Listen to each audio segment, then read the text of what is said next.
ইনষ্টাগ্ৰামত দিনে ৰাতিয়ে আনিনীৰ এনেকুৱা ধৰণৰ ভিডিঅ'বোৰ দেখি দেখি আমাৰো তালৈ যাবলৈ মন গ'ল আৰু আমিও কথা বতৰা পাতি 8জনীয়া গ্ৰুপ এটা লগ খাই পেলাই আনিনীৰ অভিমুখে ওলালোঁ। আৰু আমাৰ লগৰ এজনেতো স্কুটি লৈয়ে ওলালে ইমান দূৰ। আৰু আমি এনেকৈয়ে মানে পাহাৰৰ অকোৱা পকোৱা ৰাস্তাবিলাকৰ মাজেদি আনিনীৰ অভিমুখে আগবাঢ়িলোঁ। আৰু আনিনীত গৈ আমি 2 দিন থাকিলোঁ আৰু বিৰাট ধুনীয়া ফূৰ্তিও কৰিলোঁ। কিন্তু ৰ'ব আমাৰ যাত্ৰাটো কিন্তু ইমান ইজি নাছিলে, কাৰণ আমি ৰাস্তাত বহুত বেছি প্ৰব্লেম পালোঁ, যোনখিনি আপোনালোকক এতিয়া মই ক'বলৈ গৈ আছোঁ। কাৰণ আমি যাওঁতেই আমাৰ স্কুটিখনে প্ৰব্লেম দিয়া ষ্টাৰ্ট হৈ গ'ল আৰু তাৰপিছতে আমি অলপ দূৰ গৈ পেলাই দেখি পালোঁ ৰাস্তা বন্ধ হৈ আছে, ৰাতি 5টা বজাত খুলিব, মানে সন্ধিয়া 5টা বজাত।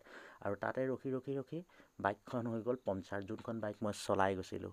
আৰু তাৰপিছতে কি কৰিম, তাৰপিছতে বাইকৰ অৱস্থা এইয়া, গাড়ীত উঠাই পেলাই ধুনীয়াকৈ আনিনীৰ অভিমুখে পঠাই দিয়া হ'ল। আৰু তাৰপাছত কি হ'ল, কেনেকৈ হ'ল, সেইটো জানিবলৈ হ'লে আপোনালোকে নেক্সট মিনি ব্লগটো চাব লাগিব, যিটো কাৰণে আপোনালোকে চেনেলটো ছাবস্ক্ৰাইব কৰি থৈ দিয়ক।